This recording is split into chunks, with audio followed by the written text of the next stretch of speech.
also, we've got a pretty interesting kind of topic tonight around performance management, quick learning cultures within companies. So a lot of companies obviously talking about, how can we really build to make sure the types of programs we're putting out with our tech employees are resonating. So we've got some interesting topics. We're first Tania Luna, who is with LifeLabs. And how many people work with LifeLabs?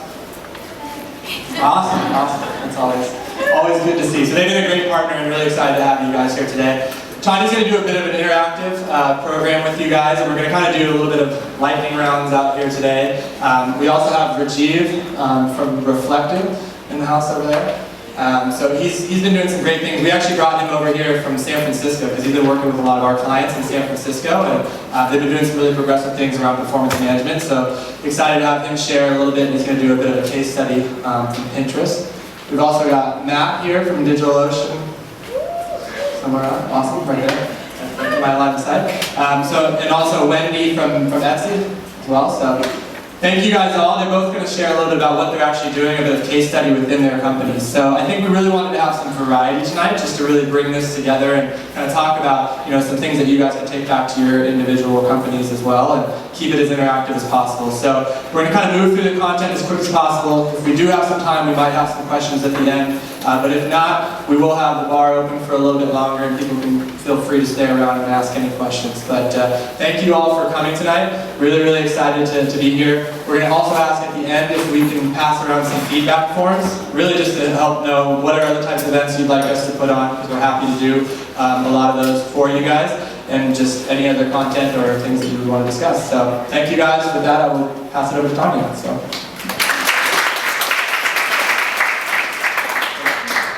Thank you to Foursquare for hosting and for your amazing selection of seltzer and other things. Let me just make sure that this thing go in. Yes. Okay. Hi everyone. So my name is Tania from LifeLabs. We specialize in working with companies that are growing really fast, going through a lot of. What are some of the key takeaways that we've had from working with them when it comes to building a learning culture? So I'll share with you a few of the tips we've picked up, and I also want to give you a chance to hear from one another. So number one thing we've been noticing is that there's a lot of confusion within organizations about what career growth actually looks like. This is often what companies or what employees think about when they think about learning. They're like, or development, they think, well, I don't know how to actually grow in this company. I don't know how career growth works in this company. If we look at engagement surveys, this tends to be one of the biggest drivers of engagement and one of the lowest scores, especially at rapid growth tech companies. I'm seeing some smiles. I don't know if you're smiling because you agree or because you're like, we don't have that problem. So raise your hand, like Robbie, I too like to see hands. So raise your hand if you feel at your organization there's a lot of confusion around what career growth looks like. Oh, good. Okay. We're among friends. So one of the big realizations we've had is just this problem with metaphors within organizations. So there's kind of this expectation that as you're developing your career, there's going to be some sort of ladder. And in companies that are innovative, that are changing fast, that are disruptive, there really aren't ladders. Or you can kind of fake a ladder sometimes, but that's not what real exciting learning and development looks like. And oftentimes when companies come to us and tell us, hey, we're having problems with people feeling like they're not growing here, one of their solutions is, I guess we have to create a ladder. I guess we have to create some sort of clear system.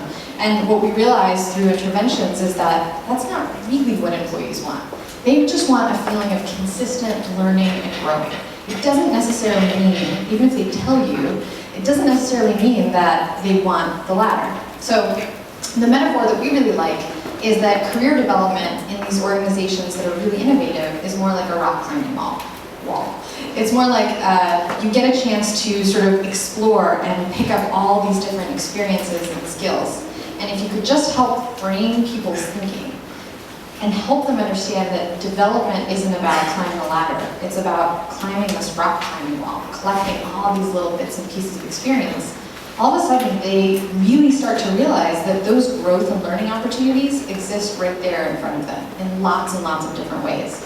A lot of it is just around messaging, helping them understand that what those opportunities are. So three of the things that I wanted to briefly share with you, three tools that you can walk away with and start thinking about in terms of the opportunities you have at your company, are these guys. So learning plans, feedback norms, and extracting the learning. Starting with learning plans. So the goal within organizations is really not, again, the latter, but to collect these transferable tools, to collect things that you can use in lots of other organizations. So that can be skills, it can be experiences, it can be networks. What we often see, we do a lot of manager training. What we often see is managers say, well, I don't know how to help my employees feel like they're developing. I don't know what, they all want to be managers next, but we don't need that many managers. So what's the next thing? And what we've seen is one little tool you can start to implement is some sort of learning plan, some sort of growth plan. So for those of you who have a worksheet next to you, you can take a look at this. There's also extra worksheets on your way out. You can grab one of these. We can email them to you as well. This is a tool that we've seen work at a lot of different companies. It's really, really simple. So it's just, what's a specific area you want to get better in? And part of your job as someone helping others develop is to help them make it really, really small. What's one tiny thing that you can develop in? How would you rate yourself?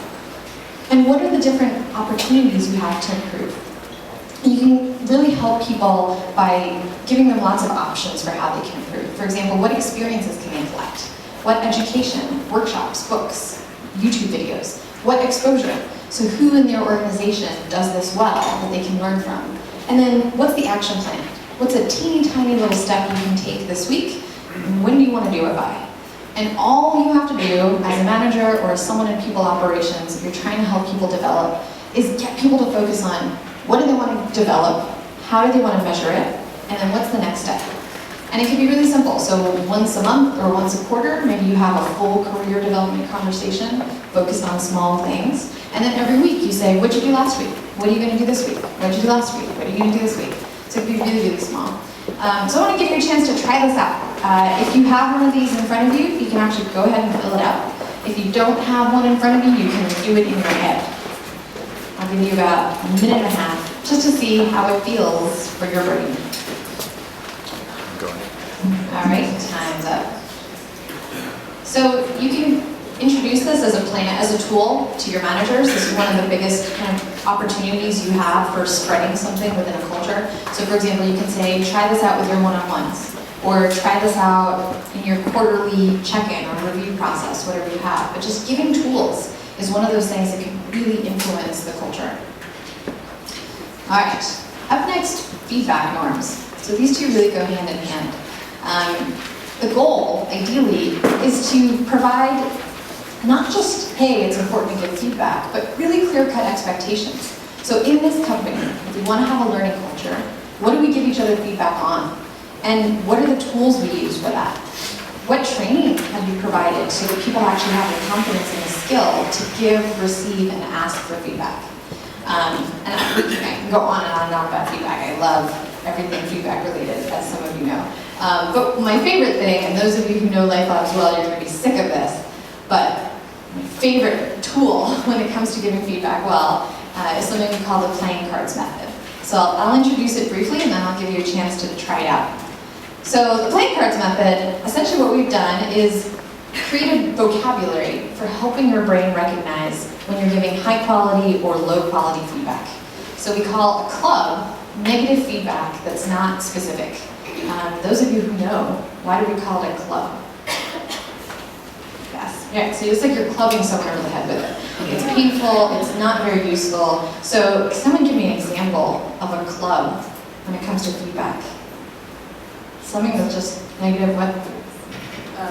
Just do better next time. Just do better, why can't you just do better? Yeah. And that was kind of a soft club, so I'm looking at it and I'm feeling like you're just not that motivated, and I feel like maybe you just didn't put that much effort into it. And you're like, thanks for that, I will now go and try to figure out what the heck that meant. So when you just give people this language, they recognize, oh shoot, I just clubbed someone. I've been clubbing people all my life and I had no idea. Spade. Oftentimes people in senior leadership realize that. So a spade is negative feedback or critical feedback that's really specific. So a spade is actually really motivating. It's like a tool. It's sharp, but you can really dig in and you can understand what is it that that person wants you to improve. So you're really pointing out the thing that's not working. A heart is positive feedback that's not specific. We call it a heart because it's like heart candy. So it's sweet, but it has no nutritional value. So empty calories, that's things like, great job. Who got a heart recently or gave a heart recently? Yes, oh, Margaret.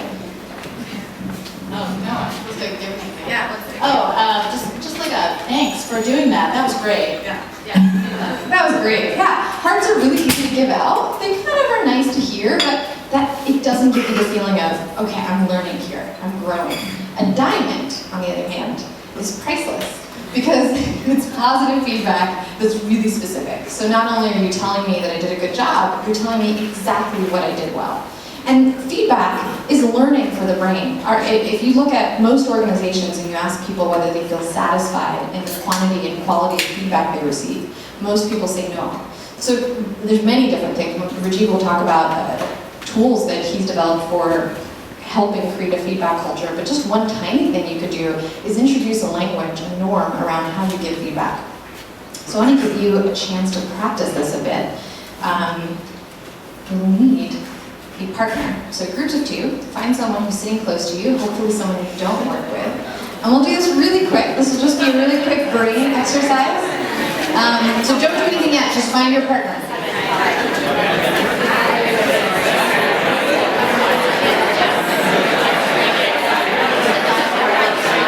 Alright, so listen up, I'll give you your instructions, and then you'll have about 2 minutes to try this out. Okay, person who, I'll give you instructions.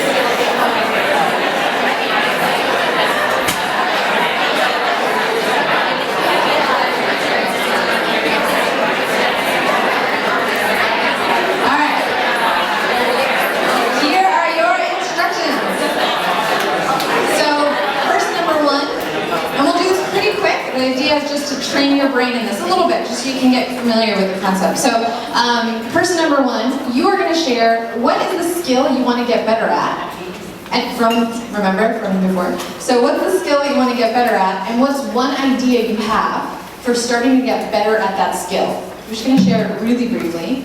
It's also part of the goal here is to hear yourself say it out loud. Person number two, what you're going to do is you are going to pick one kind of feedback that you're going to give them. Don't tell them which kind. You're going to give them that kind of feedback. Person number one, your job is to try to guess what kind of feedback was it.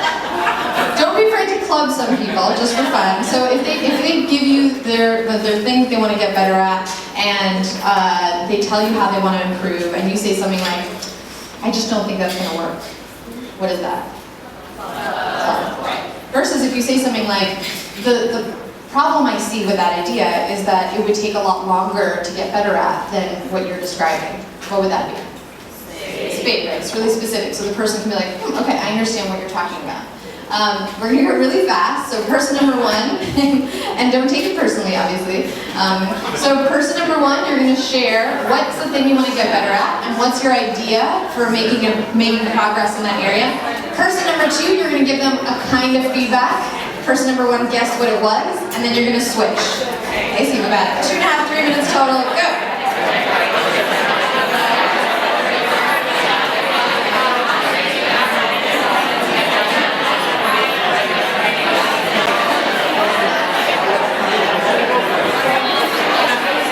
Some of you will know what I'm doing.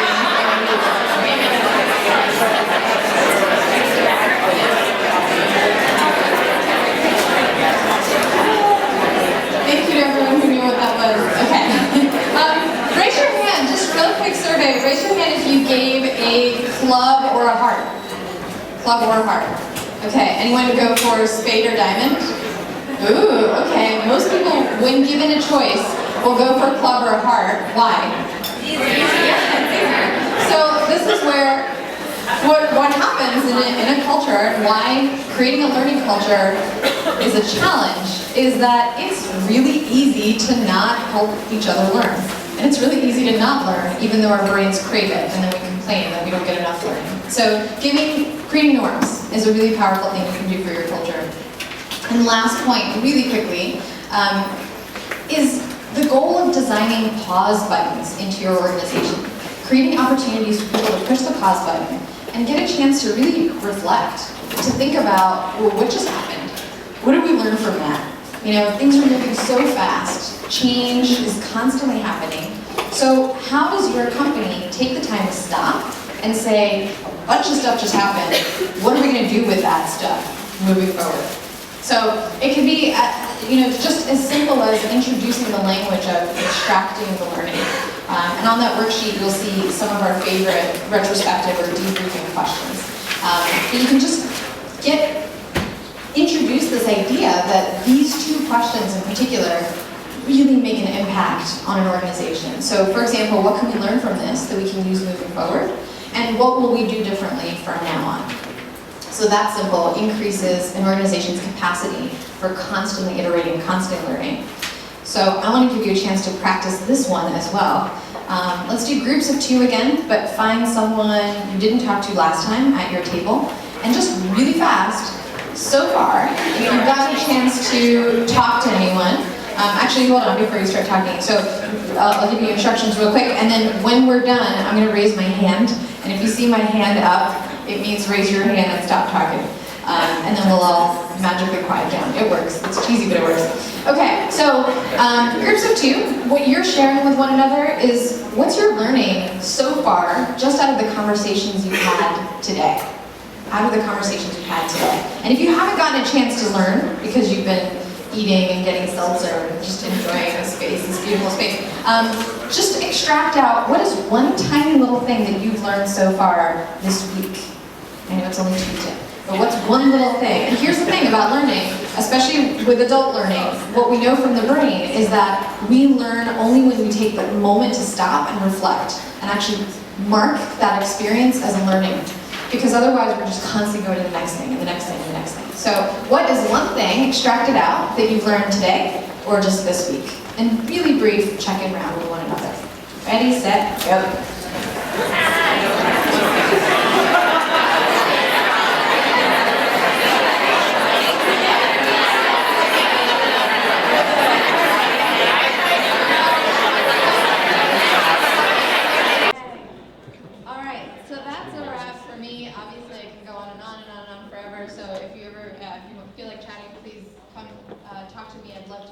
What we've seen work well, kind of the experiments that we're trying out at the different organizations.